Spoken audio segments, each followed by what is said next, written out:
Howdy, Vine Trippers.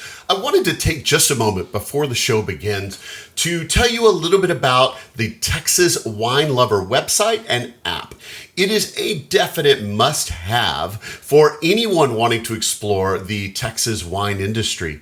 Now, they have a website. It's txwinelover.com, but they also have an app that you can actually download to your phone. You can find it on the Apple App Store or on the Google Play Store for Android devices. And it's going to be kind of your one-stop shop for when you go out to visit these great places. So you get to listen to them here on the podcast or watch them on YouTube to learn about these wineries. But when you go to visit, make sure you're checking out that app, because I'm sure you're probably going to want to visit other places in the area as well. And you can do incredible searches. It's the most comprehensive listing of winery information in Texas. And you can look for wineries in your area to go visit multiple places. You can sort those listings by finding out ones that are kid-friendly, maybe some that are pet-friendly. If you want to look for events or things that are going on, if you want to find those that can host RVs, just about any category you can think of, you can actually sort those listings and find wineries around you to go visit. The app is free to use for you and I. So it's a perfect, again, hand-in-hand tool when you're going out to visit wineries. Listen to them on this podcast, watch them on YouTube, and then start making your plans to go visit and use the Texas Wine Lover app when you go. Now, it can also be a great tool. Maybe you're not even looking for a winery. You just happen to be traveling to some place in Texas, and you just might think, I've got a little extra time. I wonder if there are any wineries in the area. You can actually look them up in the Texas Wine Lover app. You can search either by the name of a winery, or it's got a map view. So you can actually pull up a map of the area around you and see locations of wineries near you and go visit them and support the Texas wine industry. So you got to use the Texas Wine Lover app. It goes perfectly with this podcast. So make sure you check it out before you go on your next trip among the vines. Again, it's www.txwinelover.com, or look up the Texas Wine Lover app on your favorite phone app store and make sure you get that downloaded and use it frequently. You will benefit from it and ask for Texas wines. Let's see the Texas wine industry prosper and go visit some of these fun places that I'm bringing to you on the show.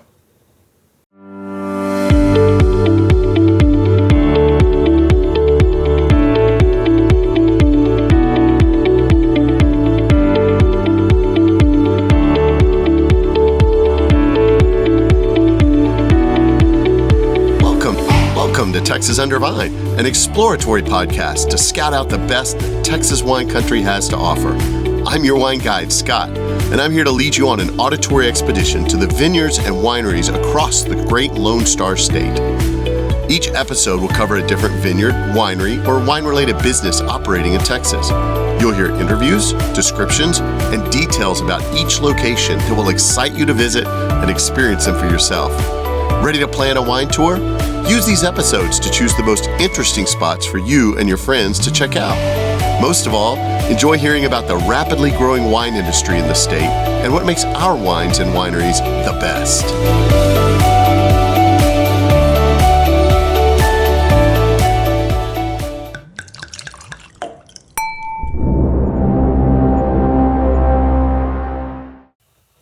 Howdy, fellow Vine Tripper. Welcome to episode 53 and season 3 of the Texas Under Vine podcast. So this is the premiere episode for season 3 of the podcast. And for this particular episode, I've got a big one for you today. I was privileged with being able to go out to the heart of the Texas Hill Country into the Wine Road area and visit Carter Creek Winery, Resort, and Spa. And there I was able to sit down and visit with their winemaker, John McPherson, as well as their general manager, Derek Stutz. Now, for those that don't know, John is no stranger to the Texas wine industry.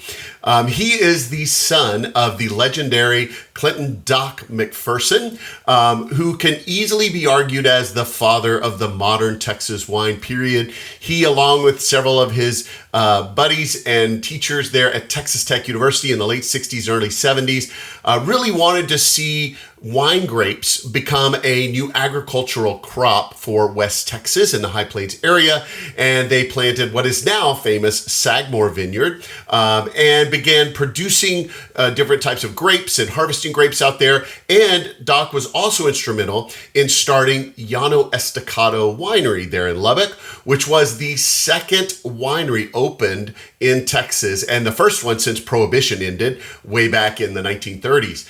So pretty important family history there. He's also the brother of Kim McPherson, who's the owner of McPherson Cellars in Lubbock. You've heard him on this podcast as well in the past.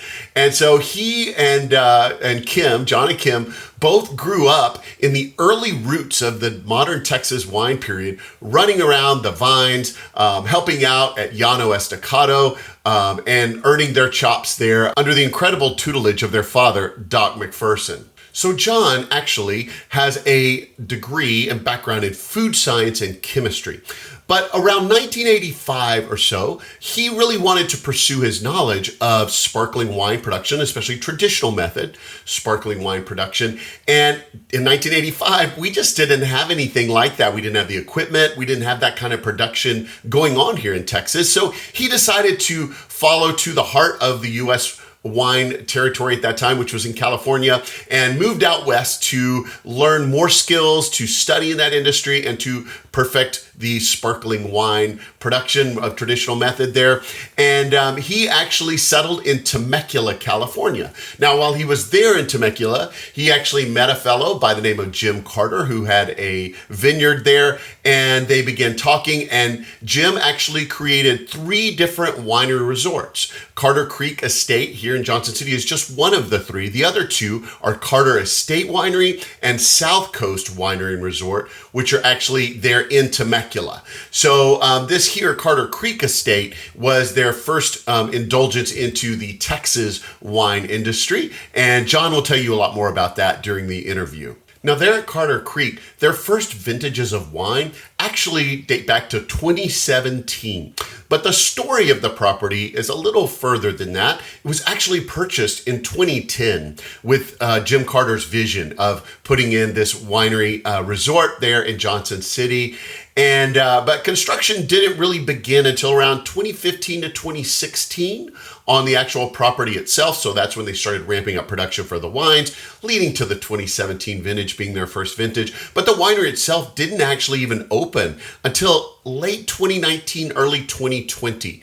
There was a lot of weather delays and things like that that caused things to take a little longer to get completed. And then, of course, they opened right as the COVID pandemic was kind of picking up steam and starting in full stride. So they basically opened and had to immediately close again from the government shutdown. So it was kind of a tumultuous start to get going, but they were able to ramp back up after the COVID slowed down and things have begun to open back up, and now are fully functional for the last several years, have been doing really well. Now, they do have a vineyard on site there, and they do produce Texas wines. They get grapes from multiple sources. You'll hear about that. But they actually, on their vineyard on site, have planted some of the new PD-resistant varietals that were created by a professor at UC Davis. And they are planted there on site in their vineyard. They hope to release very soon their first bottling of some of those resistant varieties, the PD resistant varieties that they've got there. And when they do, they're going to be one of the first commercial wineries out there releasing these full-blown varietals, and not just using them as mixing or blending varietals, but full-blown varietals that they're going to call estate reds. And again, John will tell you more about that in the interview as well. But don't worry, when you go to visit, you're going to find a good sampling of both reds, whites, and rosés. And knowing John's background in traditional method sparkling wine, they do have a few sparkling varieties available for those of you that really like your bubbles. They have a really cool Tempranillo sparkling rosé, and they also even have a sparkling peach wine, which you'll hear a little bit more about that as well. And John is also a big fan of port wines and port wine production. So they also produce a port there. So any of you who are really into fortified wines and dessert wines, you're going to find something to fit your palate there at Carter Creek Winery for sure. Now, in addition to great wines, This location at Carter Creek Winery Resort and Spa has something for everyone. They even have a brewery on site called Old 290 Brewery, which is also the name of their restaurant that they have there as well, full service restaurant. They have a barbecue smokehouse called JC Smokehouse. They have everything you could want from amenities that you get at a resort. They have lodging. They have a spa on site. You can do the whole package here at Carter Creek Resort and Winery and find something for everyone. And it makes a great home base. For those of you that want to go out to the Wine Road on 290 and maybe visit multiple wineries, but you need a place to stay, here is your spot. And you got everything that you need there as your home base. Or if you just want to come out and spend a week and just enjoy some time at the resort, at the winery, just enjoying everything Carter Creek has to offer, they've got you covered there too. So I was actually privileged with being able to go out to Carter Creek Winery the night before our interview for a fabulous wine-paired dinner, and got to hear John talk about some of these wines throughout the dinner. I was lucky to be seated next to his brother, Kim McPherson, so we got to talk a lot as well at the table there. And when John came around, we talked all things Carter Creek. We talked about the status of the Texas wine industry.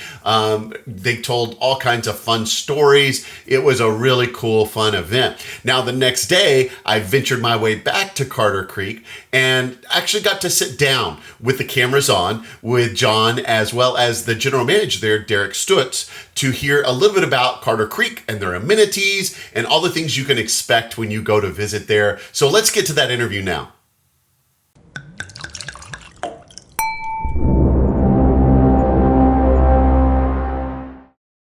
Howdy, Vine Trippers. Welcome to Carter Creek Resort and Winery. And I'm here with the winemaker, John McPherson.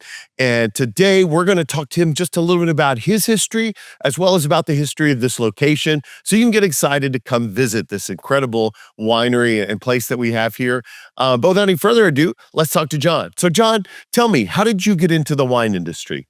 Well, Scott, that's, it goes way back. I grew up in this business. My father started Llano Estacado back in the mid-'70s. And prior to that, he started doing experimental grape growing there in Lubbock. And I was, 8, 10, 12 years old. And that was how weekends and summers were spent, going out to the vineyard and doing things out there. And wasn't necessarily what you thought of as a kid as something that you wanted to be doing, but I grew up in that business, and it was something as, ag is, you either fall in love with it or you quickly figure out a way to get out of it. So I loved what we did, and my dad was always a kind of a wine junkie. He made stuff at home. He had a cellar. We always had things cooking down there that he was doing, but as he got more into it, research was part of it. He was a chemistry professor there at Tech, and he had a little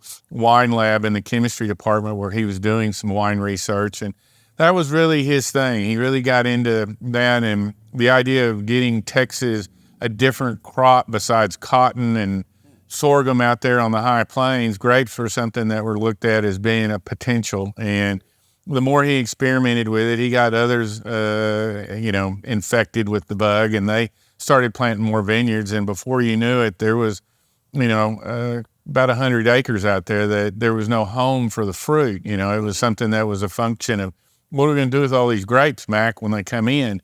So my dad decided to start Llano Estacado, and that was in '76. I was 14 by then, and had a chance to just kind of be a cellar guy. I worked with a couple of different winemakers that came in. We had one of the first Australians in the country come in and was a winemaker there at Llano way back. And then I had a guy from Davis. And then, of course, my brother came in after Joe Norman, who was a Davis guy, left. And so Kim was there, and Kim and I worked together for a number of years and before I graduated Tech. And both Kim and I are food science majors. So I think our approach to wine is very much in a scientific food background. And my second degree is in chemistry. Kim went into horticulture, but in the end, we both were, all about how do you make better wine? And certainly in Texas, back in those days, it was, a lot of experimentation going on. And I think that trying to figure out what was growing best here, the types of varieties that did well. My father had really gone into Native American and French American hybrids because he thought they were going to handle the weather better. Okay. And as it turned out, we all saw the vinifera being really the ones that made the better wine, and they seemed to weather fine. They handled everything. And I think as more time went on, it became apparent that certain varieties were things that Texas really needed to focus on, things that came out of these hotter climates in Europe, whether it was Spain or southern Italy, southern France. It was something that these varieties are the ones that kind of took the marker and became, noticeable as making great wine. So I think that, when I left in '85 and moved to California, my goal, I wanted to get into Méthode Champenois sparkling wine production. Okay. And wanted to be a sparkling wine guy. And I was going to come back after being out in California and do sparkling wine here in Texas. But the economy in Texas really took a nosedive in the late '80s, and there wasn't a lot of opportunity to come back to. And my dad, smart man that he was, said, you got a good job out there. You just better stay put for the moment. And he had started work on a winery that was coming up called Tasha. And I thought maybe that was going to be the thing that was going to bring me back. But a lot of things changed there. And that Tasha later became Caprock. And Kim did a stint there when the bank had taken it over. So he was at Caprock, and I wound up just staying in California. It was my wife and I, the longer we stayed, the harder it was to even think about leaving. Got those roots put in, pun intended. We did. We, had 2 kids, and, it was something that I think, the longer I had stayed, the deeper I got involved in what I was doing there in Temecula. And Temecula is very much a wine region like Texas, in that it was kind of the unsung hero of the state. We didn't have a lot of notoriety at the time, and the wines coming from that region were not, things that people were, looking to, saying, oh, we got to get us a good Temecula cab or something. It was like, they just didn't talk about it. But the sparkling wines that I was doing were what were really,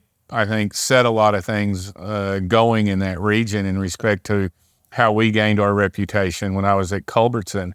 And Culbertson later became Thornton Winery, and I was, one of the most award-winning sparkling wine guys in the state at the time, and had contemporaries like Eileen Crane and Dawnine Dyer and Dave Stevens, who were all, coming out of Napa and Sonoma making incredible sparkling wines. And it was fun to be part of a group of people. We had the Classic Methods, Classic Varieties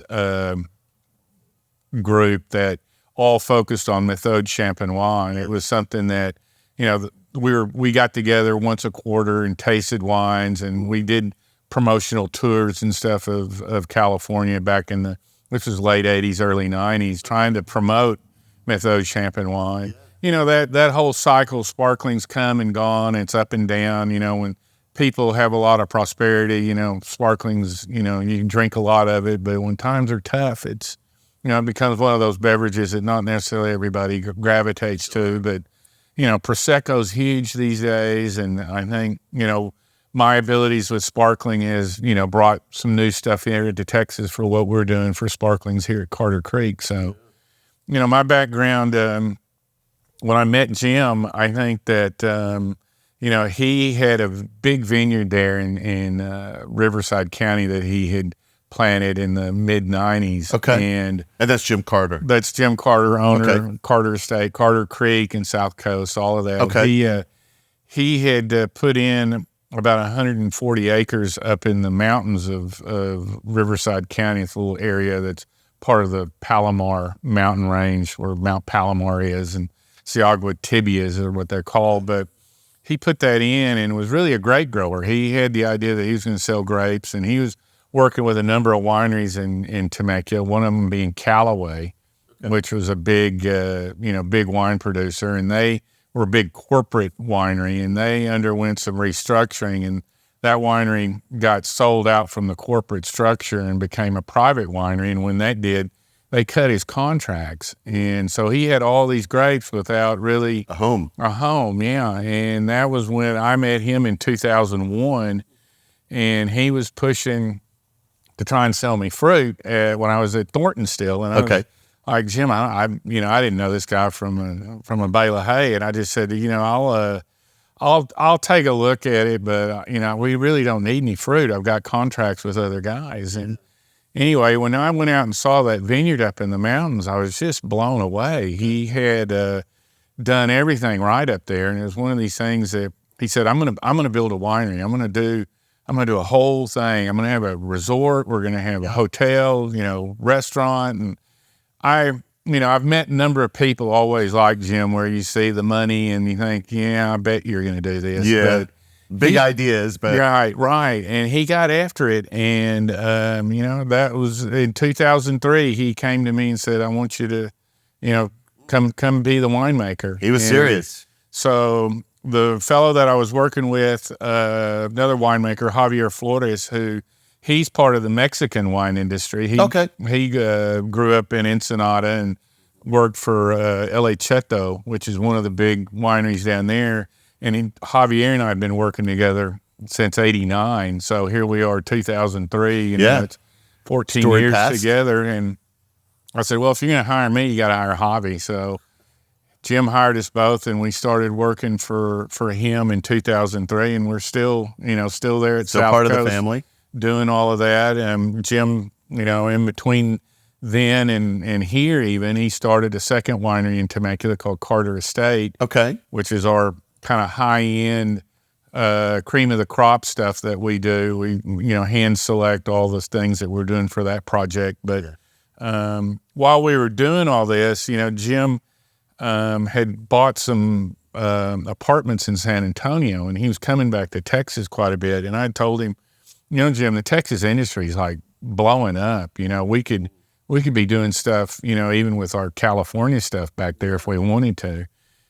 And this is your chance to get back to what you had always thought about, get a foothold. And he came through here and saw this piece of property here at 290 and made a decision to buy it. And I remember when he came back and said, I just bought 80 acres out there. And I said, you're kidding me. And he's like, yeah, we're going to do this. We're going to make a winery. And so, when he started this project, I think the whole industry in Texas had really evolved to the point where people were more attracted to what was really going on here.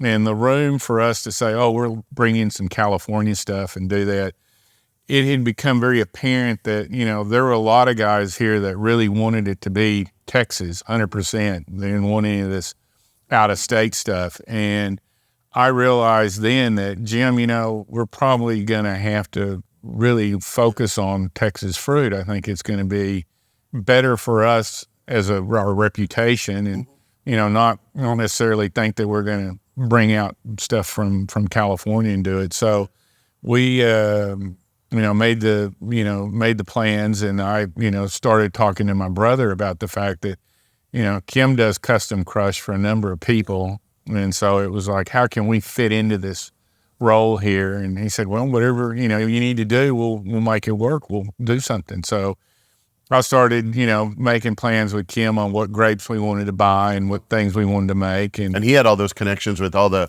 vineyards there in the High Plains and all of that. Sure. He knows a lot of the growers. I know some of them. And, just a function of, the family had those connections. And so we started making the wines. We did that in 2017 was our first vineyard. Okay.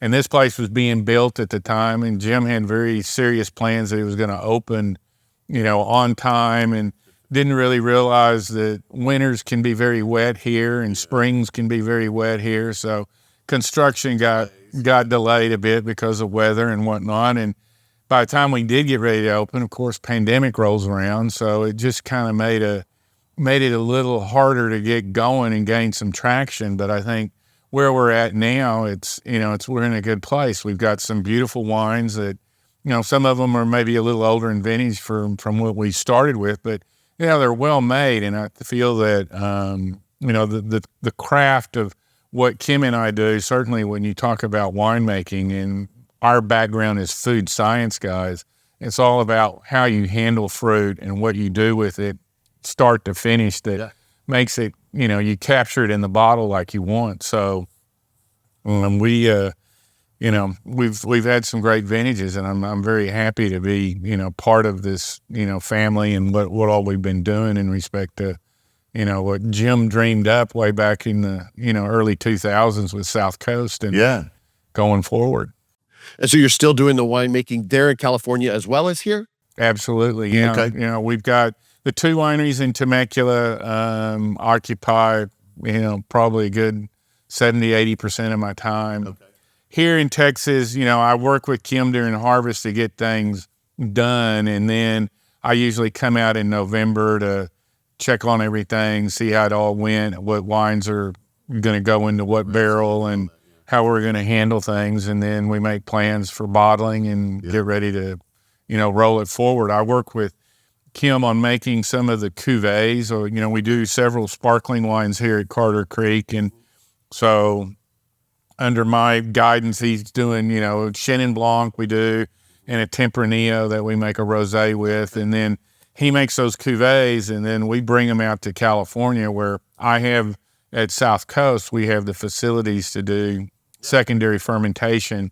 And so we do the secondary fermentations on these and then bottle them, and then they come back. So it's Texas fruit. It's all Texas wine, but it's, it's finished out there with, there's just not that infrastructure here in Texas for doing sparkling wine yet. There's a few guys that have some of it, but, it's something that it's a big expenditure. And when you've made that investment like Jim did out at South Coast, it just makes sense to, the facilities are there. Keep using it. Yeah.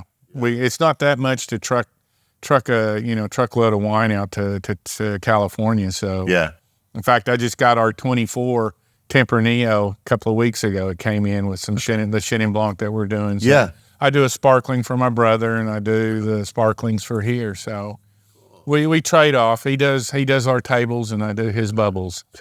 Well, so before you got started, even here at Carter Creek, you were already known for Method Champenois. So at that time, were you still doing all the riddling by hand? We do at Carter Estate. The wines that we do at Carter are all bottle fermented Method Champenois, and they are, minimum of 4 to 6 years entourage. So they've got that big yeasty note there. They carry that very classic sparkling character. They're different than, say, the Charmat process that we do here, which I think when you look at the 2 processes, it's either the one where the accent's more on the development of the fruit and the yeast component that's part of it. That's the bottle fermented stuff. And then when you do Charmat, it's a lot more about the grape itself and how you can really varietal character. Show that, accentuate it in a way that you have nice fruit. It's very pretty. It's not necessarily carrying that yeasty complexity that the other stuff does. So there's a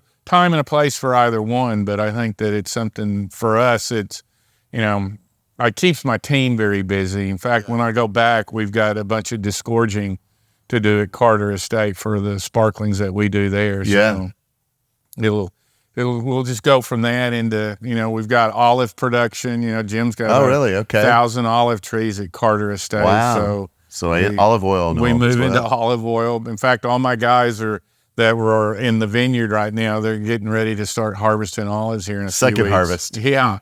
And it's one of those things. It's funny because Jim's son, Jeff, he's kind of like, are we in the wine business? Are we in the olive oil business? What's, it's the resorts, it's true marketer. It all keeps it busy though. It's just, I think it's a great bunch of things going on always at the South Coast and Carter Estate. And then of course here. Well, I'm intrigued by this idea of being a winemaker with your foot in 2 different terroirs or 2 different locations there in California as well as here in Texas. So tell me, what do you see are some of the challenges between grape growing and winemaking there in California versus here in Texas? Well, growing up in this business, certainly Texas has always had the weather. That was one thing that my dad always could say, you can count on it to freeze or hail at some point, during the growing season. And we always have that, whether it's, springs that suddenly get warm and everything buds out and then it cold snap and, the wind.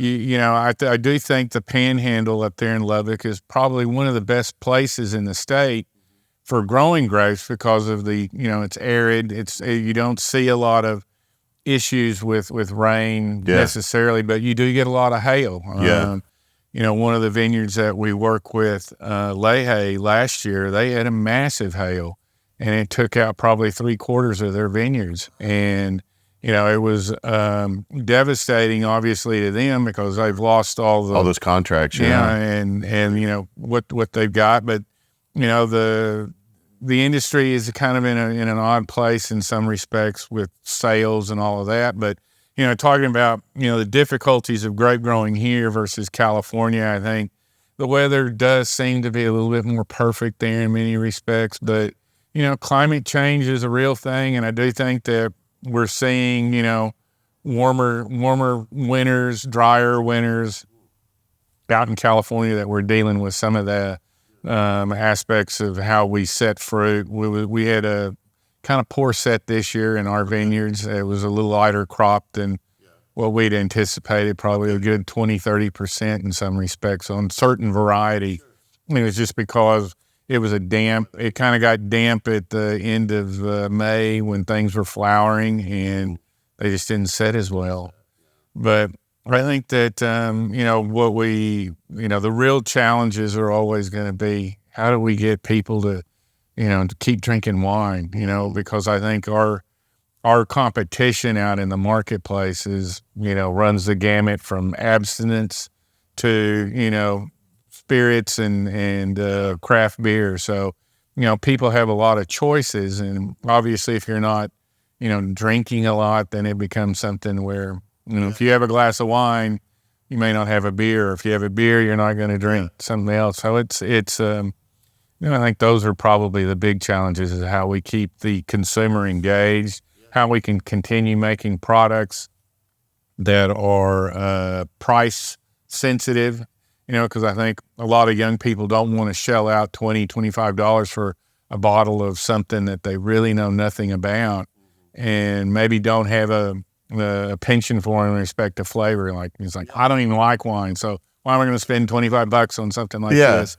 So, those are, I think, the biggest challenges, are how we keep the young, the new wine drinkers engaged. And we develop some things that, for me, I'm a lot more classic in my approach to wine and what I want to do. I'm not one of these, let's add sugar and flavors and make, blueberry Merlot or, whatever. It's kind of something where it's like, I think the fruit can speak for itself, but sometimes that's not necessarily maybe what the younger crowd may be looking for. They may need something that's a little bit more entertaining or whatever. So I guess how we approach that and what we develop as a new sort of flavor or wine style may be something that's going to be a challenge going forward, as we see how this all plays out. Mm-hmm.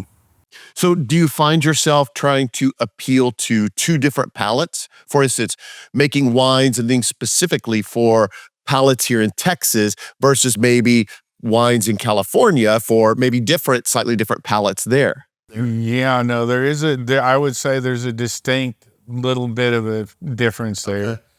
People, I find, really in Texas, they do talk dry. They say they like it dry, but you find that, sometimes 0.5 to 0.75% residual sugar are a little bit more in what they really do like. Okay. Bone dry is not necessarily where it's at. And certainly I think California has evolved because within the state, you've got these appellations of, Napa, Sonoma, you get the Paso Robles, and everybody's got a little bit different take on how they want to address their styles. I always think of Paso being this really ripe, opulent style of wine that tends to be higher in alcohol and, leans heavy on oak sometimes. Doesn't have some of the finesse that, you might see out of Napa and Sonoma, but these are, stylistic things. And I know with Texans, we find, oak is not necessarily what they're looking for. They do like fruit, and so I think blends tend to be a little bit more popular here, possibly. Okay. But, it's like, what research do I have? I just, can see what we do that sells. Yeah. And, it's something that I think having these different wine styles is going to be, key to being successful, certainly going forward. Yeah. Well, what about varietals?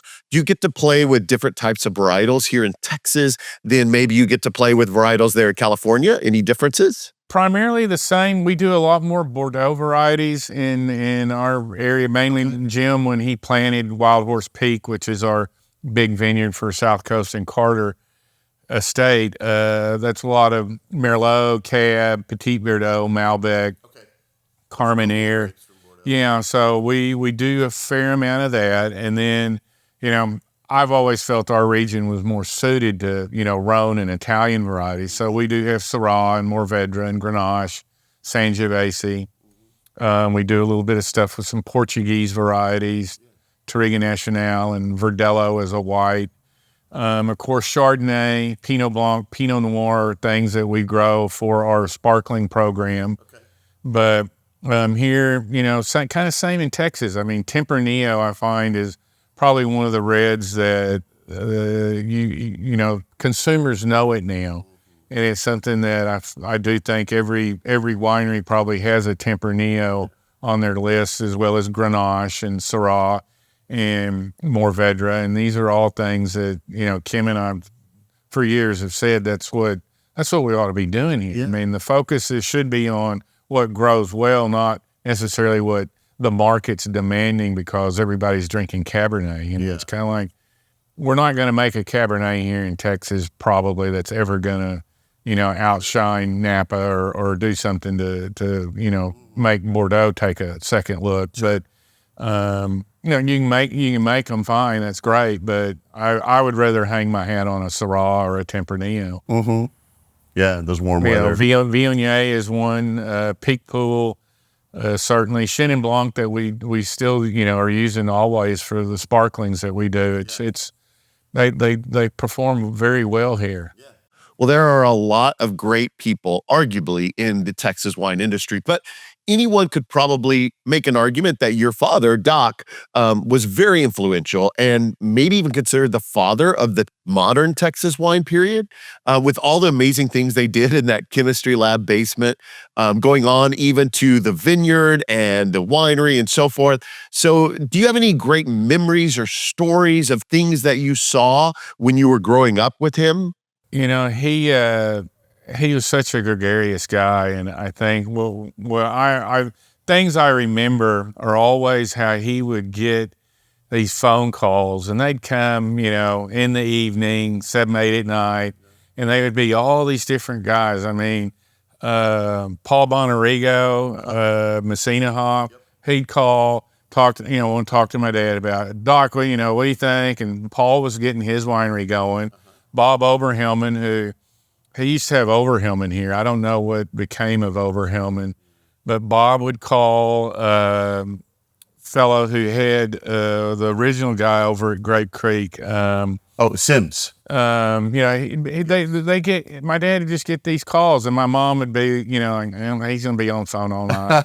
He's doing consulting again. And he just would get on and talk with these guys. And, it's something that when I left in 85, the industry was just starting to take off really. And I, didn't get to see, I'd hear about it, so my dad would come out and visit, or I'd come back and visit, and there's always stuff going on. And I just think, the sheer amount of, people who wanted to get on that bandwagon with my dad, my mom always thought he was a little crazy, wanting to do all this wine stuff, but he pursued it in a way that, there was a scientific bend to it, because he wanted to show, you could have viticulture on the high plains. You could grow great grapes out there in Lubbock. And that was that, and then the winemaking piece of it. It's like, once you have it, if you got the grapes, you can make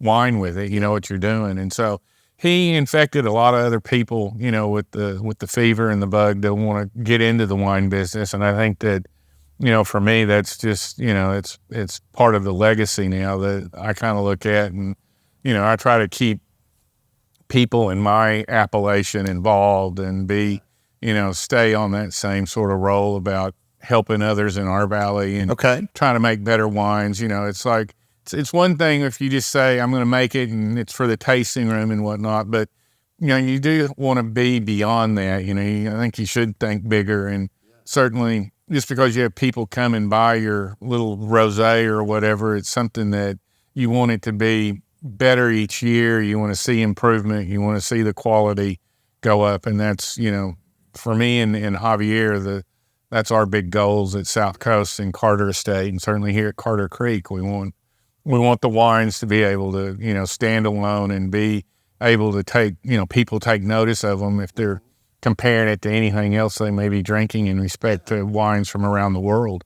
So sharing that knowledge, sharing that experience that you've had with others around you. Oh yeah. I mean, there's wine's passion. I mean, you got to have a passionate take on it. I mean, if you're not loving it, then I don't Why are you in the business? You shouldn't be making it, because I do feel that that's part of what really translates in the glass.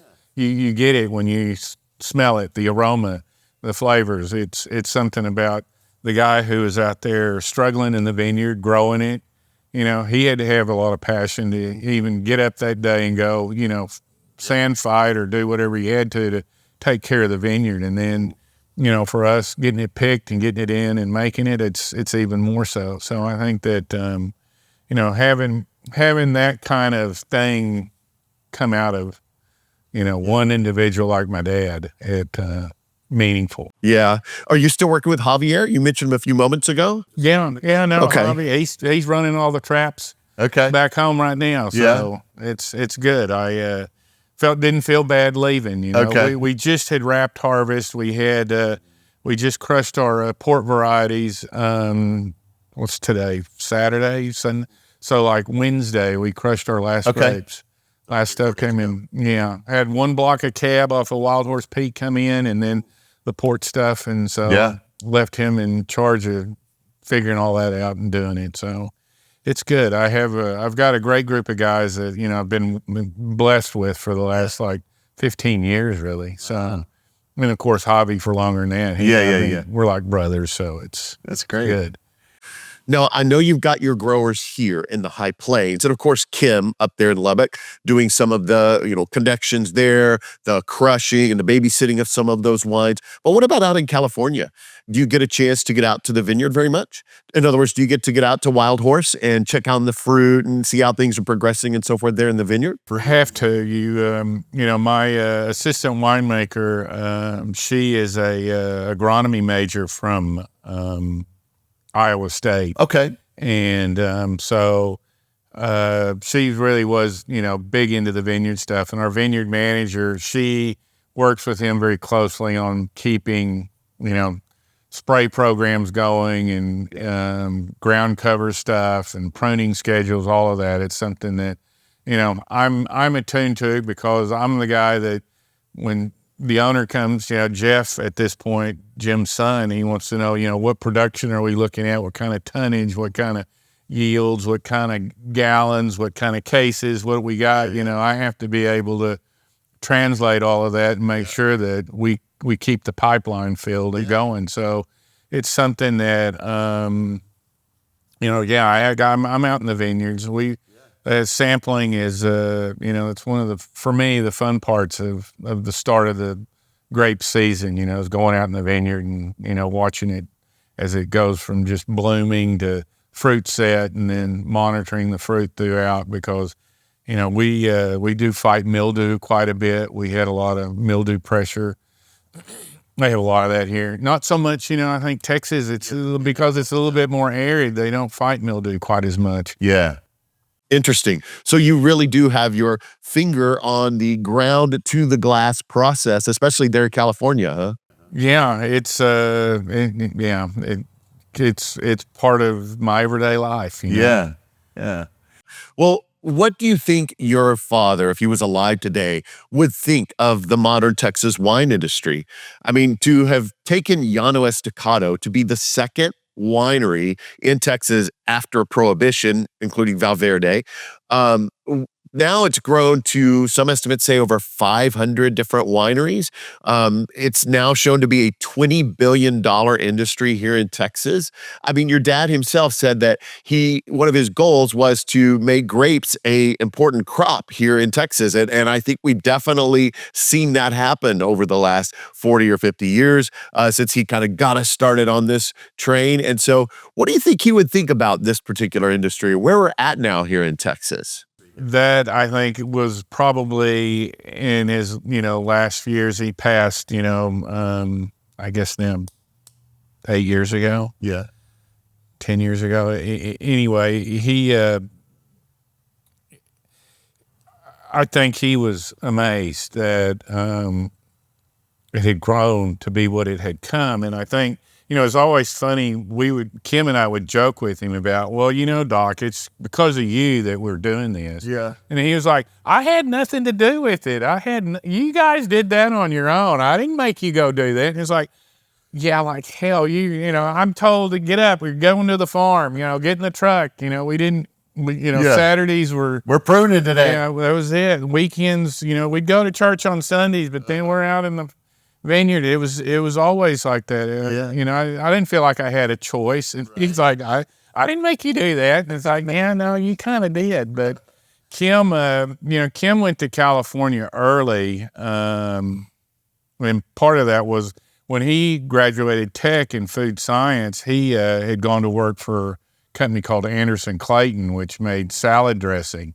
And they were in Plano. And anyway, he was there for a while, and they wound up having a big turnover in the company and layoffs and stuff. And he got out and decided, I don't know if I want to do this anymore. And that's when the guy that was at Llano, the fellow who had graduated from Davis, had been working there that I was working under. He was going to leave. And so my dad said, why don't you go out there to Davis and take some classes? Because Doc was tight with a lot of those professors there in the enology and viticulture department at Davis. So he was able to get, this was before, all the stuff with schools and that registration and how you did. So he got Kim into Davis, and Kim took a couple of years of classes there and came back to Lubbock and was able to, do what he did at Llano. And I think that, for me, being part of all of that time frame, that was when I, really realized this is a great lifestyle, really, isn't it? Yeah. It's not, you work hard during the summer, and then you got the rest of the year to kind of watch the wines, and then you get them bottled, and then you start all over, and, it's a big cycle. So I think, my dad, he probably never really thought it was going to be as big as it was. I know when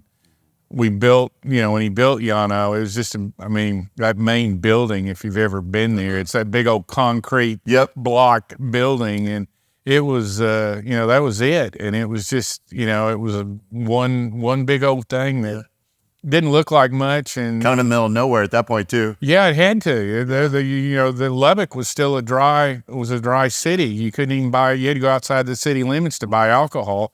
So my dad had to get some laws changed there to be able to even put a winery in. So he was a gamer. He had to do the political stuff and the academic stuff and all the things that he did do that really got it going again. That I think that and I can remember as a kid going to Valverde Winery and meeting Tommy Quaglia and the family, and my dad he just loved going down there just because he was actually seeing a real winery at that point, especially one that's been going since 1883 or earlier than that even. Right, yeah. And it was just for him, it was like my dad was like a kid when he'd go down there, but it was a good time. I remember those times fondly, and certainly as he started planting his vineyard there in Lubbock, that Sagamore Vineyard, which has become a historic site. I think that's exciting to become Texas Historical Commission. Yeah, we're going to have a marker out there, and Kim's working hard to replant part of that's there. It's been under cultivation since the late '60s. So anyway, he was doing all this research with TV Munson stuff, and was looking at all those grapes, thinking they were going to be the the thing that we needed to plant in Texas. But obviously, it's those types of grapes and those varieties don't necessarily make the wines that some people are looking for. But I do think there's a fellow in Kansas that has developed a whole program with all of these Native American and Munson varieties that I think he's got about 30 acres now outside of Lawrence somewhere that he's doing all these, wines that are, which is very interesting. And maybe it's something that, it's a niche, certainly. Yeah. With climate change too. Yeah. It'll be interesting to see. We were talking about that a little last night. So I was able to enjoy an amazing wine dinner here with you and your brother Kim last night. And as a matter of fact, I got to sit next to Kim at that dinner. And we got to talking a little bit about some of the new Walker varietals, the PD resistant, Pearson's disease resistant varietals. And he said, I think that y'all had some planted here. Can you tell me a little bit about that? We do. This part of Texas has a lot of, smoke tree sharpshooter. And the smoke tree sharpshooter carries the Xylella fastidiosa bacteria. It gets in the vine, and you can say dead vine real quick. And so when Jim actually built this place and was developing it, he had the idea we're going to make cuttings, and he had 5,000 cuttings of Cabernet that we had done back in California that he brought out and planted.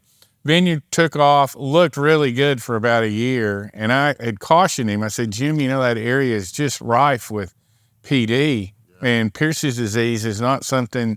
I mean, we went through a lot of that in Temecula. We were ground zero for a big pandemic, so to speak, that came in the late 90s on nursery stock. We got a sharpshooter called the glassy wing sharpshooter. And that all came in on nursery stock ornamentals that were for the housing boom that was kind of going on in Southern California at that time in the mid 90s. A lot of housing tracts are putting in, ornamental plants. Well, these bugs came in on it, and next thing you know, we had a big problem with it in Temecula, and a couple of thousand acres got ripped out and had to be replanted because of Pierce's disease. So that's when California and UC Davis took it very seriously, because they recognized if this sharpshooter moved up the state, which it did, they started finding them in San Joaquin Valley, and next thing you know, there's a few in Central Coast and in Napa. So everybody, got very serious about pest management and spray programs, and Davis then took the initiative to start looking into research for developing these Pierce disease resistant clones. And Dr. Andrew Walker, who's, one of the main geneticists there, he took old school plant breeding techniques and started working with vinifera grapes and bringing in American native stuff, which is resistant to PD, and breeding it in there. And over time, took him about 20 years to actually get to the point where he had 4 white clones and 4 red clones that are PD resistant, and they are a big hybrid of a bunch of different stuff. The grapes that we planted here at Carter Creek are Paciente Noir and Errante Noir, and they have similar parentage in that there's Cabernet, Zinfandel, and Petit Syrah in them, and then one has Chardonnay, one has Sylvaner, and then they have this smattering of Native American stuff that brings in the PD. But they're about 98% vinifera. Okay. And they do present differently. They do grow a bit differently. Okay. They look a little different, but the grapes, they're both red. They make a wine that I could say you'd be hard-pressed to not think of it as a Cabernet Zinfandel blend or something. They're just very nice, very solid little reds. So we have our first vintage coming in November, maybe. Okay. I have 3 barrels we did last year that we're going to be bottling here this November, and hopefully we'll probably get it out first of the year, I reckon. I know personally I'm looking forward to trying some of those. I'm excited about it because it did turn out very nice. It was inky black stuff. Yeah. It was just color was nonstop in it, and I think the depth of character is really, really nice. So looking forward to see what it's going to present. It's going to be probably one of the first 100% commercial releases of these Andrew Walker clones. So guys in California are playing with them, but they're using them more as buffer zones in riparian areas where they do have sharpshooter presence. It's called a blue-green sharpshooter, very small, different than the glassy wing. But anyway, they use that as a buffer zone, and it seems to be working. And then usually those grapes get blended in with some other red wine or what have you. Yeah. Sure. To release as a blending there. I mean, I think it could be a marketing issue for some people. You know, a lot of people might see those and they think, what in the world am I drinking here? I know Cab, I'm familiar with that, but what is this? Zinfandel, sure. And then Errante Noir. What the heck is that? Yeah.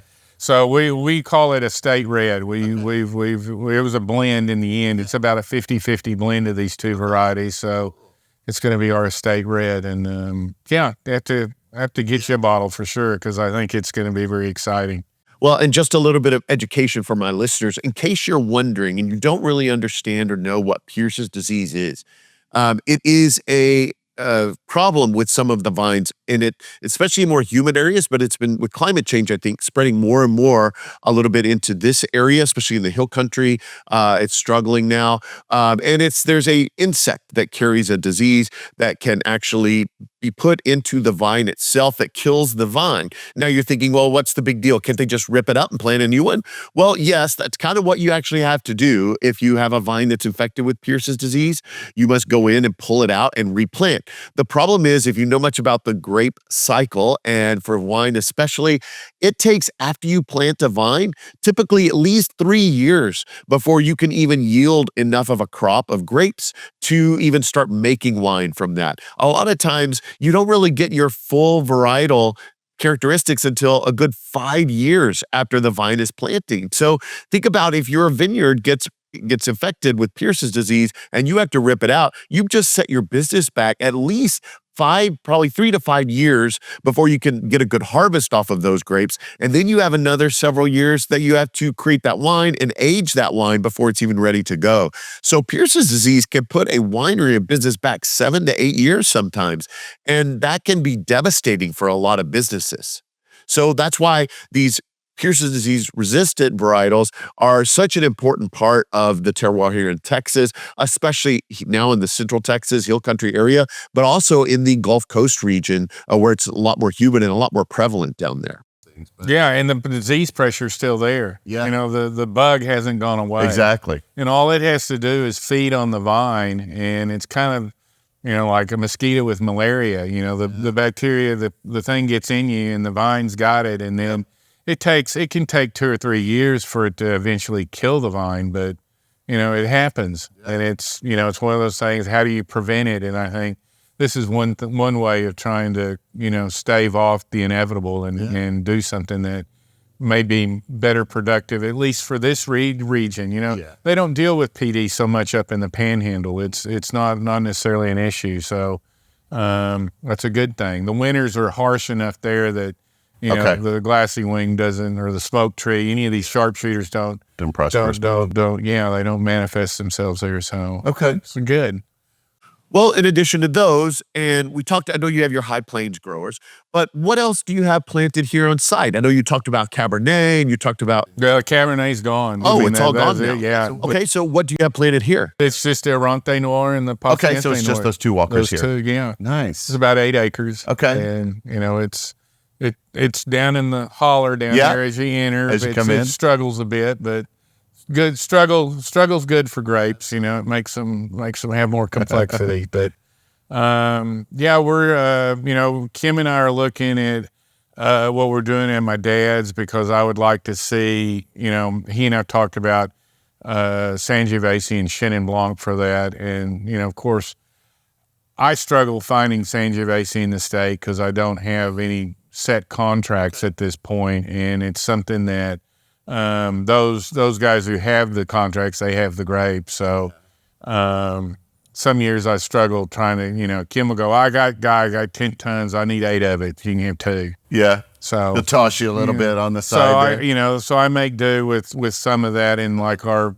Plateau Red and blends that we do, and that's one thing that is unique. Our wines here, I think the Plateau White and Plateau Red are both, real marker wines for what we do, for what shows that vintage. Like I work and get, a certain amount of Viognier, which we'll do a varietal Viognier or a Roussanne, but then, have a little extra with some Peak Pool or, whatever we do. We make these blends that then I think target what is the highlight of that vintage for, the high plains up there. So, but yeah, we're trying to get some Sangiovese and Chenin Blanc going out there at my dad's place after we get the historical thing all nailed up. It'd be great. Yeah, and I've heard the story, and I can't remember if it was Kim that told me, but someone told me that the story goes that the reason it was called Sagamore Vineyards was because the arms of the vine sagged more than any other vineyards. I think that's hilarious.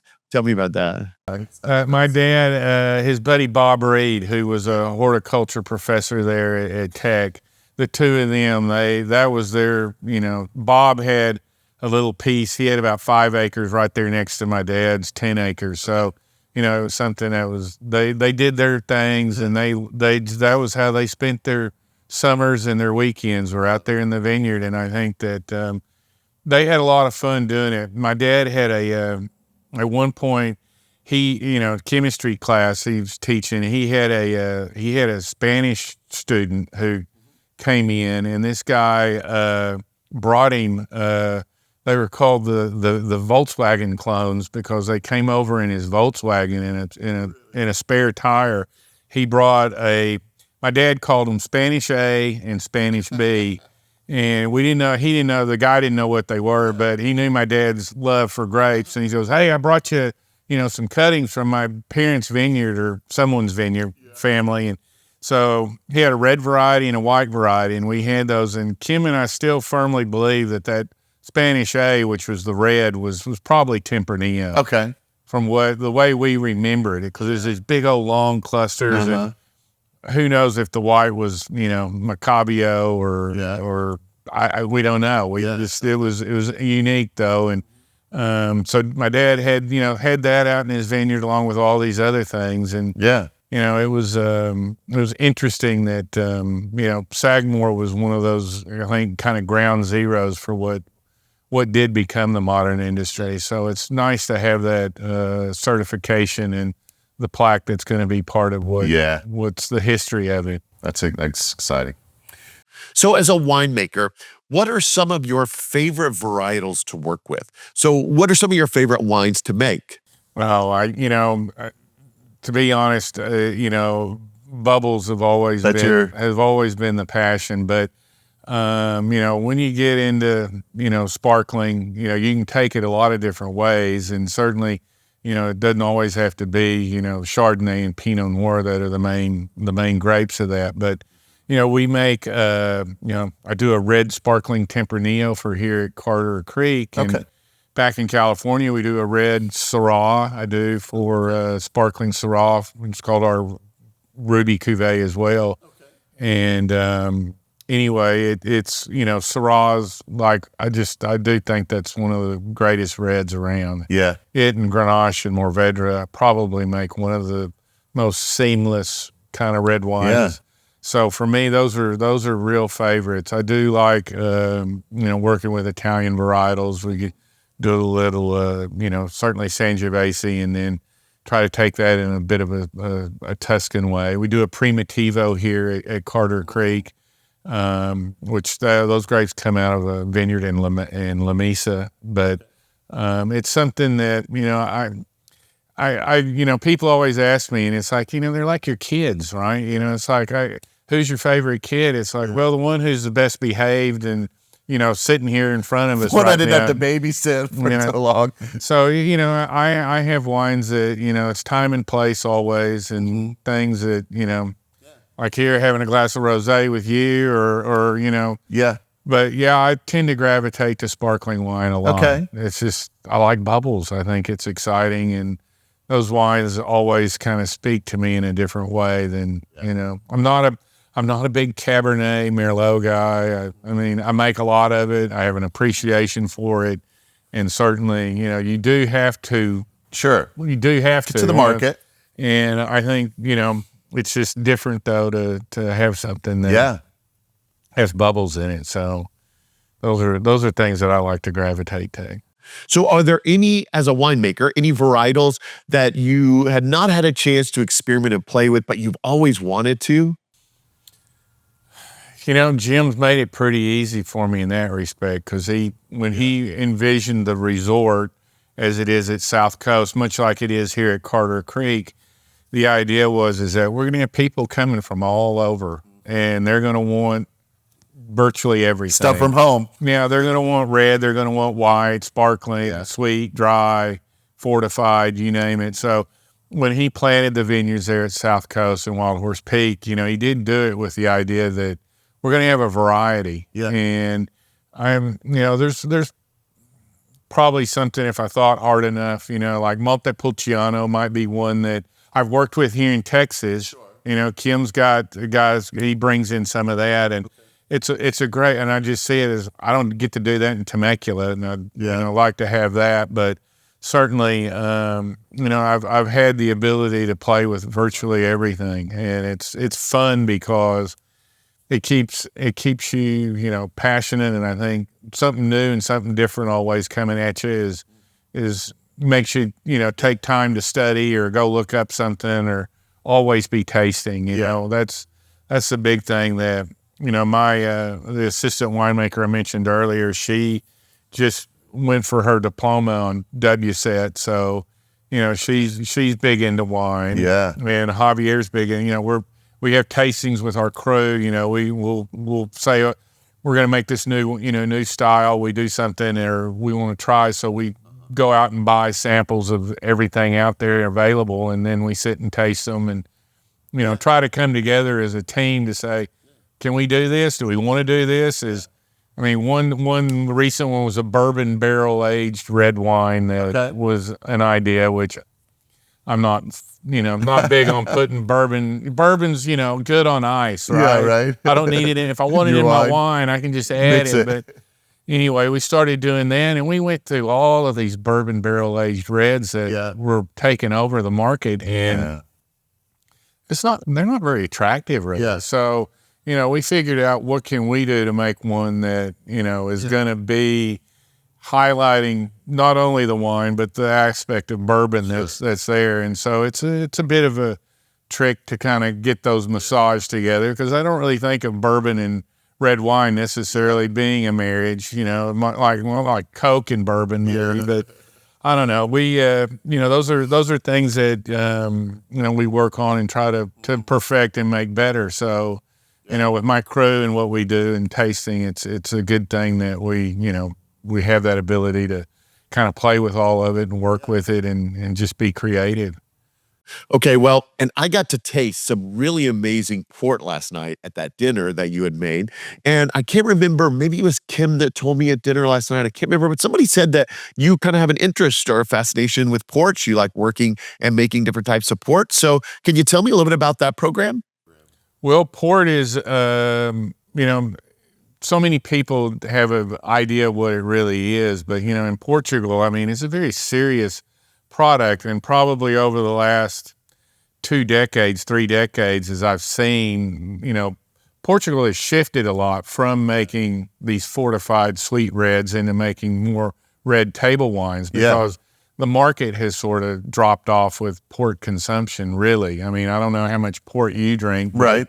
I know I may hit 2 bottles a year, and that's usually around the holidays. And it's something that when we first planted our vineyard in Temecula at Carter Estate, we put in a port block. We put in actual Tinta Cal, Tinta Roís, Tinta Nero, Touriga Nacional, and I think those are and we had some Zinfandel. Okay. Because it's California. Got to have a little Zin in your California port, but had the opportunity to go to Portugal, and that's when I really saw what they were doing with the Portuguese. Yeah. They weren't necessarily turning them into port. They were making these incredible red table wines. with them. Some dry Touriga. Yeah. So we started doing some of that, and we have a Touriga Nacional, and we do have a red Portuguese blended Carter estate called Penrose, which highlights these as a dry red table wine. But what we did in California,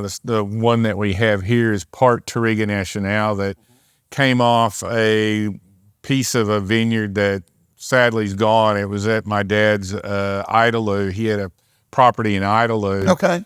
It's all cotton now, but it used to have a vineyard, and he had planted some Touriga out there. And, we worked with some Texas, making some Texas stuff and blending some of the stuff we had from California to kind of bring it up, because, port isn't just a mistake wine that, I've known guys that just like have some wines that they don't really think are right, or maybe a little oxidized. They're like, oh, we'll just put that in our port program.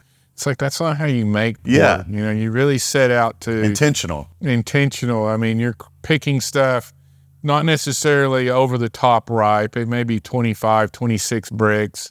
Depends on the variety. Certainly some of them, the riper they get, you actually see a decline in how the varietal expresses itself. Like you get Touriga Nacional too ripe, and it loses all that real pretty kind of lingonberry and rose petal notes. It just kind of becomes pruny. It's not the same. So we work to try and get the varieties, ripe to their ripe, and then when what we do in California, we'll have it on the skins, usually very cold. We ferment that generally very cold because we want to pull it off at a point where when we fortify it, we do stop it.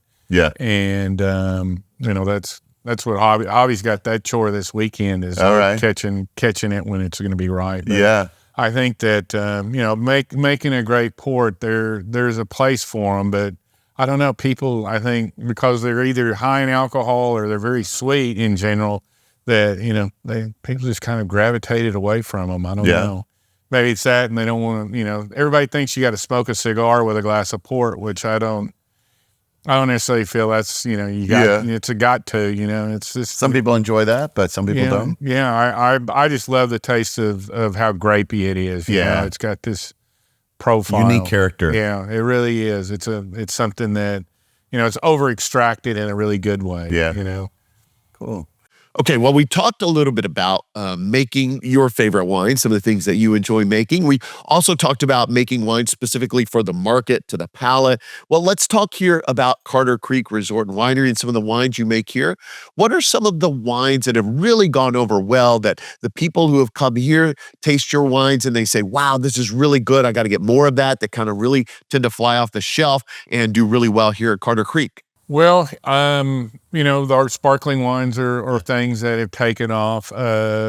Jim did, when we started doing the sparkling, he did really beg me to make a flavored one that I was not so keen on, but said if we're going to do it, we're going to do it right. And we do a peach. We take our brut, and then we do add some natural peach concentrate and flavorings to this to get it to be peachy. And it's something that myself and Javier were very sensitive to this, because especially Javi, he came out of a soda aspect when he was in Mexico. He worked for Peñafiel, so he knows these artificial flavored things. So we're real sensitive about how you come across with those flavors in these wines, that you want it to seem peachy and be peachy, but you don't want it to be like chemically kind of taste. Exactly. So, that was one that is very popular here. And, the brut, the Tempranillo Rosé sparkling that we do,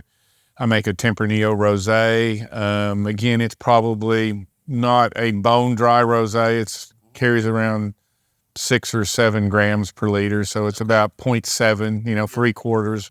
So it's nice. It's round. It's lush.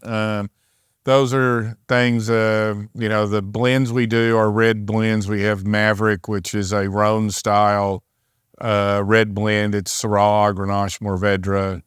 Like I spoke earlier, the plateaus, the Plateau White and Plateau Red really accentuate that vintage for those particular varieties. So some of those we pull out and we'll make. I have a Tempranillo and a Sangiovese from 23 that'll be coming. Of course, the estate red I mentioned. The whites we just got written up in Texas Monthly for the Vintners Cup with our Roussan, our 23 Roussan. It's funny because I thought, this is a nice wine. We got it all done. Kim had done one, his Roussan, I think it's 100%. And I was like, I just feel like that Roussan needs. So I had some Grenache Blanc and Viognier. It's, makes up maybe 12% of the blend, but it really, I think, made that Roussan so much more expressive. And so, I think when people come here, you're looking at wines that are going to highlight what Texas does in respect to, some of the different varieties, because the Plateau White's like a blend of Albarino and Vermentino and Picpoul, Viognier.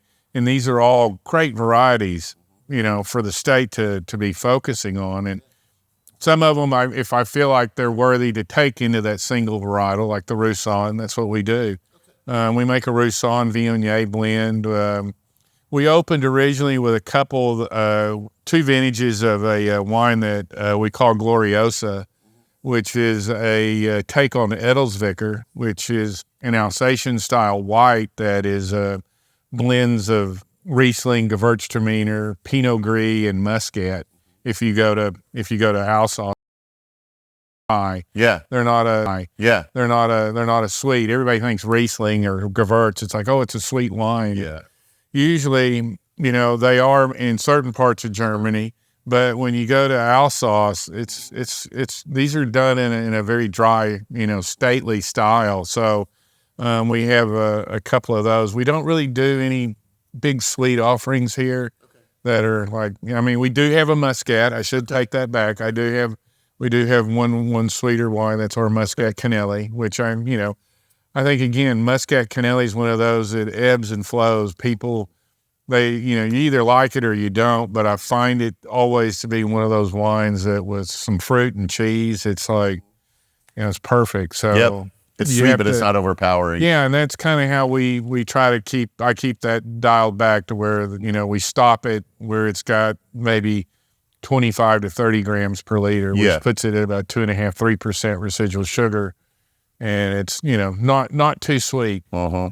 Nice. And nice character, it's got that real bubble gummy, fruit stuff that a little orange to it. Yeah, makes Muscat so lovely. Well, let's talk about this location here at Carter Creek. I think I remember you saying you planted in 2017, but when did the actual winery and the resort open? What are the dates for all of that process?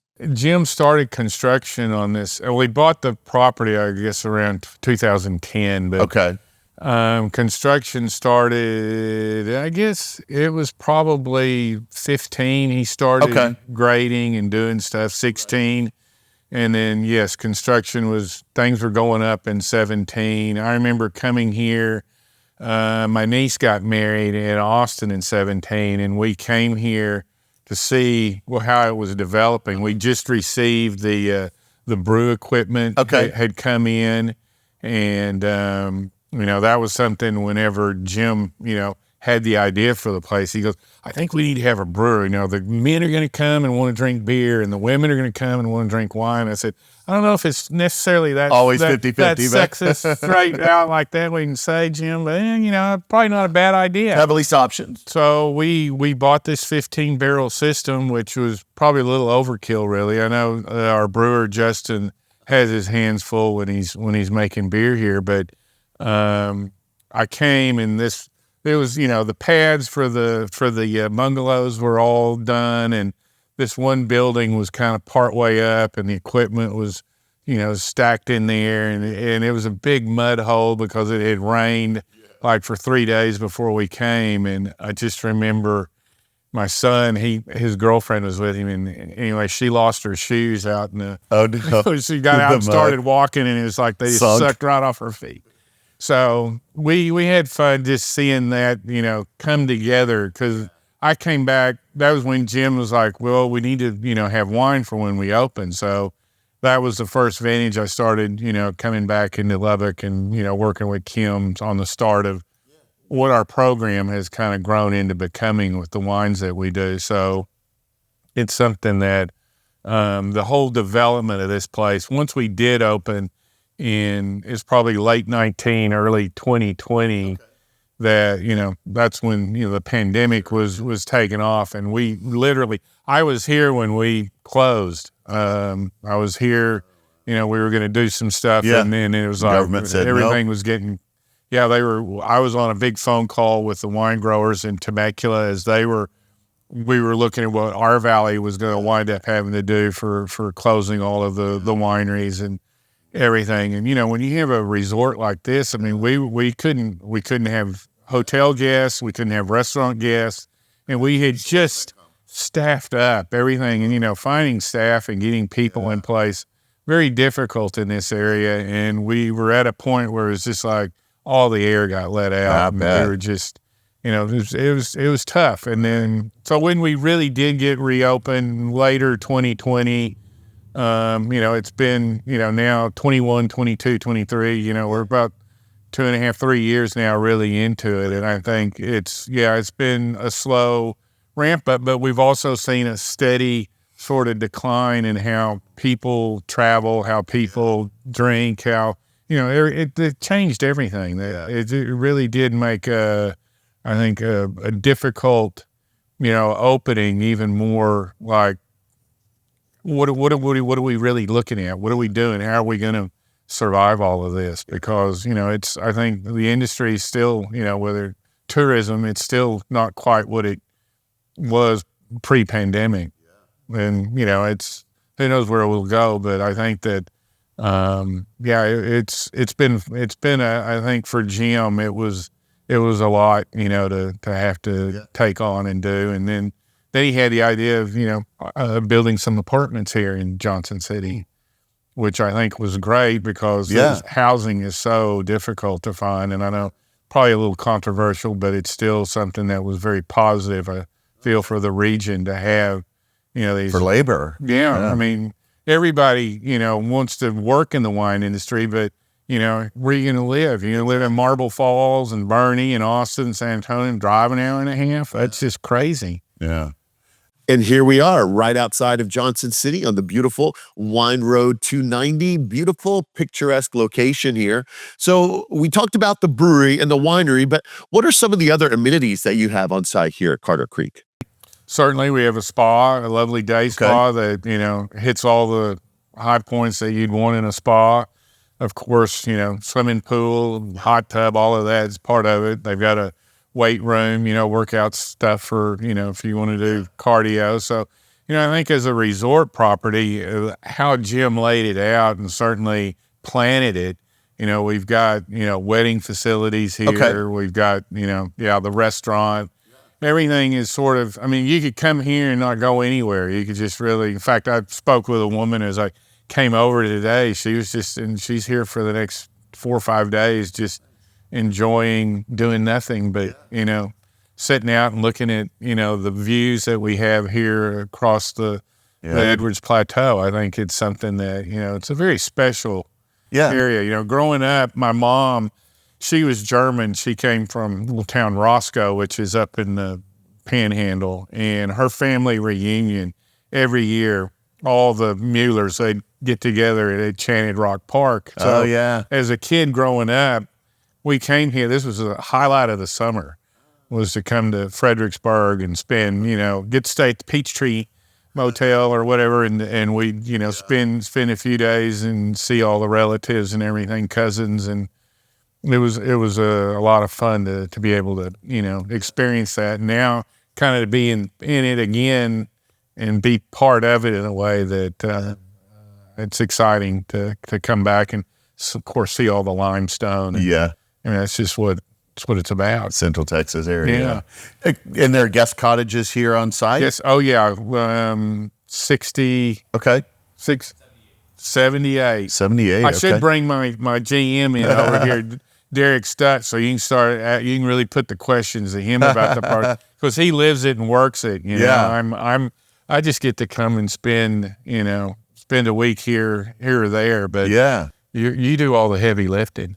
Well, yeah, I think having those guest cottages is an amazing benefit for wine tourism. For those people that maybe want to come out and spend the weekend out here, check out the wine road, or maybe they want to come during the week when it's a little slower, they need a place to stay, and you've got this amazing location for people to kind of come here, enjoy the wines, the beers, the massages, the resort, all the things that are here at the resort, but also be able to have a short distance to travel down the road to a lot of these other great wineries that are in the area as well. It can become your central hub, the kind of place for people to go that want to go see places but need a place to stay, as I said. So I want to welcome Derek Stutz to the podcast, who is the general manager for Carter Creek Winery and Resort. So tell me a little bit about yourself, Derek. Well, what got you here? What led you into this industry? Yeah, no. So me and my wife have been coming up to the Texas Hill Country, enjoying the wine for 15 years. When there was just a handful of wineries up here. Really fell in love with the the passion back then. You could sit down with the winemakers in the tasting room and they'd be the one pouring your tastings, and you got to really hear the stories. And this one, we fell in love with it. Very much fell in love with, what I could consider this side of the wine road, kind of this side of Stonewall. And we stumbled upon Carter Creek just a few months after they had opened up. I have a picture of me holding my daughter out here in the lawn from 2020, and so. No, it was great, and I knew that it was always been a goal of mine. I had been in the hospitality business for a while now. Always was my goal was to get up here to the Hill Country. We absolutely love the Hill Country, and to get into the wine business. And I knew that if I was going to do it, I wanted to be a part of something that I could really believe in. And I have an extreme passion for Texas wine. But then as I've been here now for a while, and I got an unbelievable passion for what John is doing, the lineage that we have here. I can't describe it anymore. And then obviously being able to share the vision that Don and Jim Carter had here with Carter Creek. And, it's not a bad place to come to work to every day. And so, it's up here in the Hill Country. It's called the Hidden Gem because it is a little bit hidden. We're a little bit off 290. It's a good and a bad thing for us, operationally. But once you get up in here, I would say 100% of the people absolutely fall in love with it. And we see them over and over again. But yeah, like you said, it is a place where you can come, and like John said, you can come and you can just be here. You don't have to leave here. But what we are really trying to become, yes, we want to be that, but we also want to be the hub for really this growing side of the road. We have some amazing partners down the road because we just really believe in the Texas wine that we literally partner with, and we share the passion with, and we, being really the only accommodations like this up this way, we want to be that hub for everybody to gather. When the wineries are closing down the road, we're kind of getting going up here. The restaurant is open. And so we find those people kind of migrate their way this way and can continue that. And we do have that beer. The beer, which we got one of the most award-winning beer makers in the area. And he's doing some very unique stuff that nobody else gets to do in the beer world. And then, be able to share John's passion every day with the team. And so, yeah, incredible team out here. If you haven't been out here, come out here. You'll fall in love. It's a real destination. It really is. I mean, it's something that it makes it, I think, real easy to, like you said, it's a hub. It's a destination, but you're literally, 15, 20 minutes to another 3 dozen wineries or more. I don't know. I mean, it's easy to go off on any tangent out here and find some great fun. And the thing I love about it is like you could be the couple that's coming up for the Hill Country looking for that romantic getaway. We have all that, but then you can also be a family with young kids, and we love that. We get the families to come out here. The mom and dad can enjoy a glass of wine while the kids are doing their thing out on the grass, and we got all that stuff for them. And so that's what I really like. It's that it is truly like a hub for the Hill Country that everybody can enjoy, and it's not. We want everyone, locals, those coming from all other places. So. It's not just a tasting room; it's so much more. Exactly. Yeah. Well, we talked a minute ago about weddings and things like that. So what other types of events and things do you provide here at Carter Creek? Yeah, so we run the whole gamut. Yeah, we do. We have a couple wedding venues here on property. Obviously, the lawn right out here is a real popular one with the view, and we have a lower wedding lawn for kind of your smaller weddings. We've accommodated weddings and everything from the 25, 50 to a couple months ago we did one that was 175. The whole gamut of things. We do have multitude. We have all kinds of space, so we can really pull off anything you want. We've hosted things like the Smithsonian Group during the eclipse, entire property buyout of the Smithsonian, and we hosted this grand, all kinds of events for them, Star Wash parties, and it was a great thing. And then we hosted the Texas wine auction here back in the spring, which we had about 400 people in attendance out here. Absolutely amazing. I think everybody had a great time. We have our large pavilion out here, which just makes it just no better place in the hill country than an evening out here on the lawn. So.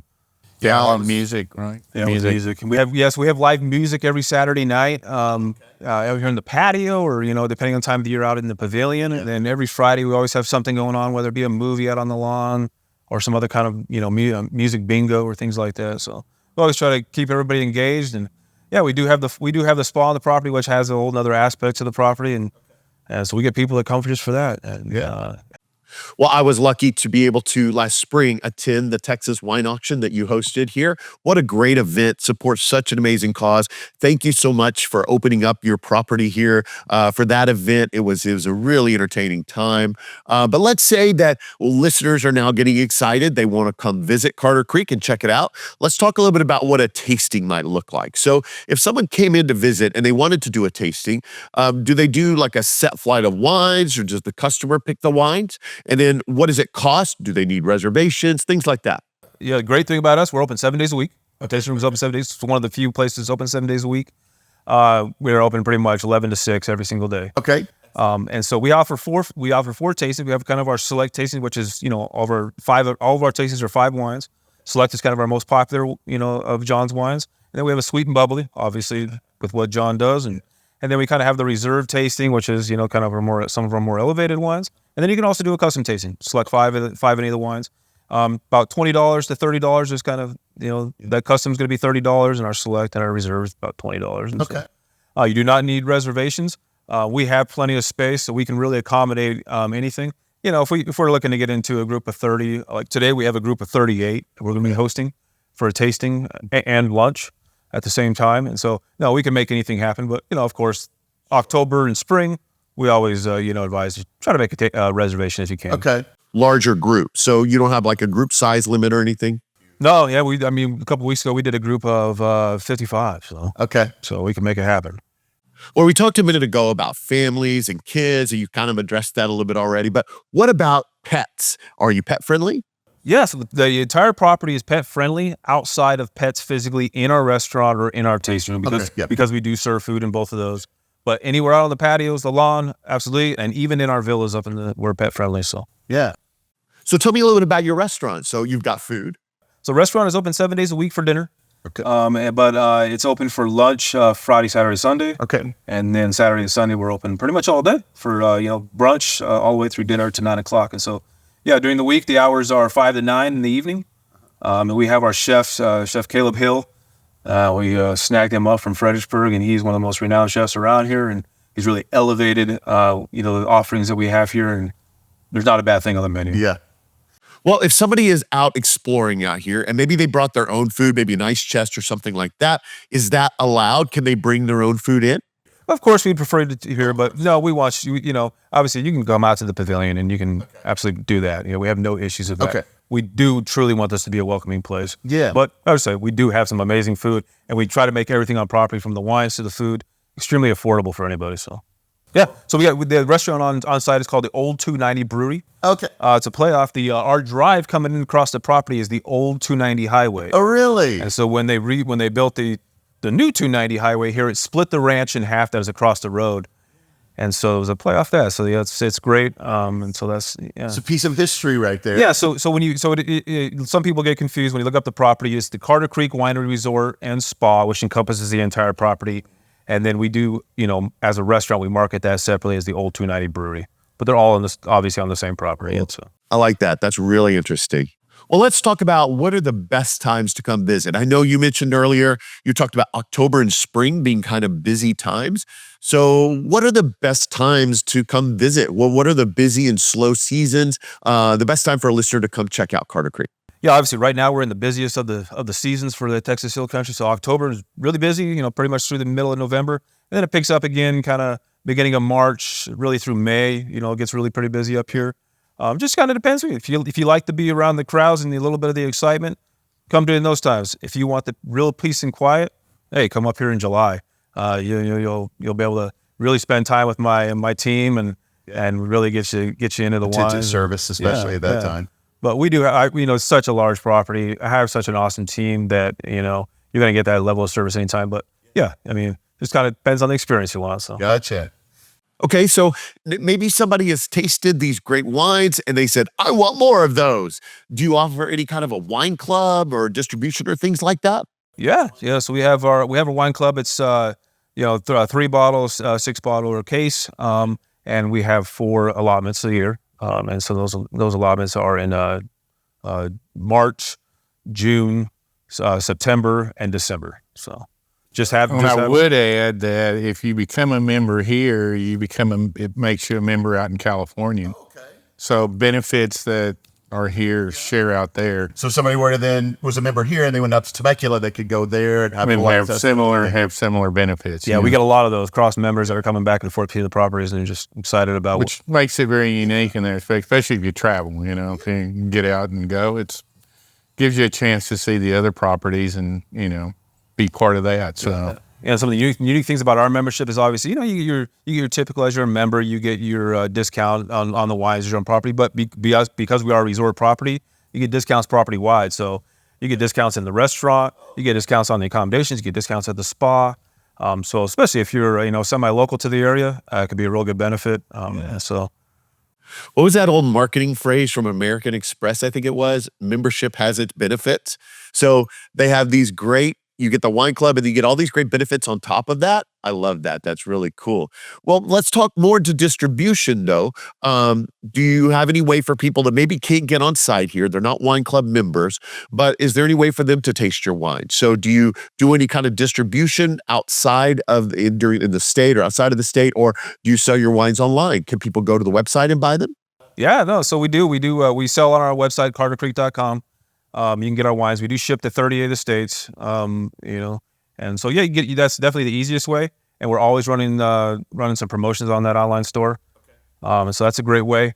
Distribution wise, we do distribute to a couple local restaurants, looking to expand that. But we want to be able to John to be able to keep his passion, what he does. We're not looking to get too big for our britches, and and so we're very selective on who we get those wines out to. We just don't. Our production at this point, we haven't ramped it up to say we're going to go be in every HEB or what have you, and that's a very competitive chunk of the industry that it's grueling. It's we do that in California. We have our wines in distribution, and it's we have a wholesale director, and she goes out there and fights every day, and it's a whole other animal. It is, and I think that. Keeping these wines here at the resort, just in Texas, I think it makes them extra special. So it's I don't know that that's something that we're going to pursue, but yeah. Well, and I do love that you sell them online. I think that's great because I do have listeners all over the state, heck, all over the U.S. and even in other places of the world, maybe that really think this is cool. I want to taste these wines. I really like them, but I can't quite get there, and I need a way to do that. So very good that they can purchase those all online, get them delivered straight to their homes, and enjoy those amazing wines that you make, John, there at home as well. Yeah, you can get pretty much all the wines shipped in those 38 states. We just have 2 wines. Yeah. We have one called Group Therapy and then the Ruby Cuvée, which are kind of restricted to Texas. Sure. Gotcha. All right. So do you have any plans for future growth? What does the future look like here at Carter Creek Winery? Yeah, no, I think, we're Jim, with his vision he built here, he didn't leave much to expand on. And so, I think we're very comfortable with where it is right now. We want to continue to just help promote this side of the road with what we have. And so there's no media plans for, large growth here on property. Just more building on what you have currently. Yeah. So you're getting more people out here, which is what we're trying to do. Get more people through your door. Appreciate it. I'd like to see our vineyard down front get, a little bit more production out of it than that's my goal. I know Jim shares that, but that's not like we're adding 20 more rooms or doing something like that. But I think that, it would be ideal to see that little vineyard throwing about 20 tons of grapes. You know? So, but Jim designed it and did it. So, it's something that I don't think you could put much more here and make it any better. I mean, you got so many things that you offer here, so I get that. Yeah. Well, we've got a lot of places in Texas that people can go to drink wine. So tell me a little bit about why Carter Creek is special. What are the things that really make Carter Creek different and unique that would make my listeners say, I really got to go and check that out the next time I'm out there, and make reservations and get here to the winery so they can check out all that Carter Creek has to offer? What sets it apart? You want to go first? This is a $64,000 question, and I'm going to say the answer is right here in the glass. Okay. I feel that, beyond the property, I mean, whether you wind up staying here or, you stayed down the street in another hotel, you still can't find, I think, wines of the caliber that we have here at Carter, except at probably one other winery, which I'll point to up in Lubbock, and that's my brother's place. And I do think that because of our legacy and our passion for what we do have, wines that are memorable. They're wines that you can hang your hat on. You can take them somewhere and you're not going to be embarrassed because of, oh, you brought some Texas wines. It tastes like dirt, or, it tastes like sand or whatever. People, I can always remember all the comments that people used to make fun of Texas wines about. And it's like, no, these are serious wines. These are great wines. And I feel that, certainly for Carter Creek, one thing that sets us apart is that, we've got great winemaking going on. Yeah. Did you want to add to that? Yeah, I mean, so absolutely everything that John said. But for me, it's the same reason that me and my wife kind of found this place and fell in love with it. It's an oasis for one. I truly believe that, for up here on the road, it's an oasis that just feels different than, a lot of places up here. It's kind of so for that, and then be able to, have the lineage that we have, I can't express that enough. And the passion that, John and Kim have, who we consider part of the family too. It's just, there's no better thing to sell every day and be a part of every day and lead a team that gets to share that passion every day. And so, I think that's what really makes us unique. It's really, we got one of the strongest Texas wine lineages there is. And, I try to express that and share that story every opportunity that we can. And so, yeah, hope everybody can get out here and see us and share that passion with us. Cheers. I'll drink to that. Me too. Derek? Nobody gave me any. Here's to you, Scott. Thank you.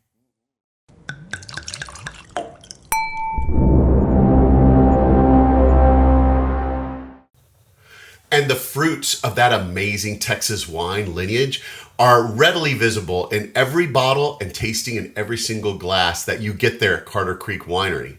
The facilities there are spacious and beautiful, and they offer just about anything that you could need if you want to go spend an incredible stay in the Texas Hill Country wine region, or even just visit for an afternoon of tasting some amazing wines there that John has produced. Now, as always, make sure you check out their website before you go. It's www.cartercreek.com. And it's a very informative website. You're going to find all kinds of things there about the winery, the brewery, their restaurant. You can find things for their wine club. Remember those amazing benefits. Membership has its privileges. And so you can find out about that, how to become a member there. You'll find their events calendar, all the things that are going on, and even information about making your stay, your accommodations, and reservations for the spa and all that kind of fun stuff. And remember, if you are a member there at Carter Creek, your membership provides discounts on all of those services, not just the wine, but on everything they offer, even there in California. If you decide to go to Carter Estate or South Coast Winery there in Temecula, those benefits still apply. You're a member there as well. So it's like getting 3 memberships in one. Now, don't forget, when you go visit them, make sure you tell them that you heard about them on this podcast, Texas Under Vine. What an amazing time I had being able to sit down and visit with John and Derek and hear all of those amazing stories. I think one day I really need to do a bonus episode of this podcast where I can sit down with both John and Kim McPherson together in the same room to hear them tell all of their stories and the things that they remember, their experiences throughout this modern Texas wine period. It's definitely a historical thing that's very fascinating, and they're great personalities and fun to talk to. But you can actually taste the Texas lineage in all of the wines here at Carter Creek and the craft that goes into them. I was able to enjoy several glasses after our interview, and I had to settle in on what did I want to pick for my episode library bottle for this particular episode. And I ended up choosing the vintage 2018 Maverick. So this is a red blend of several different Texas grapes. It's got, Mourvèdre, Carignan, Syrah, Cinsault, and Counois in this blend. And again, very well crafted, some strong bright red fruits in this flavor, the silky tannins across your tongue. The mouthfeel was great on it. There's some great oak characteristics on the nose of the wine. Really enjoyed this fantastic offering that I felt like was a good characteristic of what Texas can do with wine, and the absolute craftsmanship that John and Kim helped put into this amazing wine. You'll definitely need to try a bottle of it when you go to visit them. Well, that wraps up the first episode of season 3, episode 53 of the podcast. And I told you it was a whopper of a podcast. Now, if you'd like to hear more interviews like this and see this continue on, I could really use your help if you want to donate to the podcast or even become a Patreon subscriber. And as a Patreon subscriber, you get some bonus added benefits that not everyone else gets. So you can actually get access to behind the scenes photos of the winery before you go to visit. You can also see, I do a video walkthrough of each location, so you get a feel for what it looks like before you go to visit. And then I will even, for some levels, give you a bonus sneak peek into where I'm headed next. So you'll know before everyone else what's coming down the road in these different interviews that I have coming and the episodes that are coming down the line. So all for just a few dollars a month. If you go to my website, www.texasundervine.com, and you go up to the top, there's a button that says Become a Patron. When you click that, you get the option for a one-time donation, or if you want to go to the Patreon site and check it out, and possibly consider spending a few dollars a month just to price of a glass of wine to help sponsor this podcast. It really goes a long way towards helping me with my expenses as I foot all of this out of my own pocket. I don't make money on this podcast at all. And so being able to help me foot those bills and get out to other places, visit other wineries, bring more great content like this to you, it would really make a difference to me. And to all my current Patreon subscribers, thank you again from the bottom of my heart. You really make this show work. Also, if you're watching this episode on YouTube, make sure to like, follow, and subscribe to the podcast. And while you're there, go ahead and leave a comment. Tell me, what is your favorite thing about Carter Creek Winery Resort and Spa? Or if you haven't been yet, what's something you're looking forward to experiencing when you go after listening to the interview today? And with that, my time is up. So don't forget, subscribe to the podcast and follow my socials to be notified anytime a new episode is released. And until then, happy trails and bottoms up, y'all.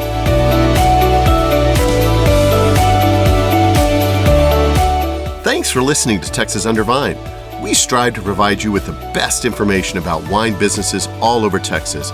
Be sure to check out our website at texasundervine.com and follow us on our socials at Texas Under Vine to stay up on all the upcoming episodes. Please email us with any suggestions or feedback. Also, contact us if you're interested in donating, sponsoring, or advertising on the podcast, just to help us cover our expenses and bring even more great info to you in future episodes. Above all, travel safely, and most especially, drink responsibly.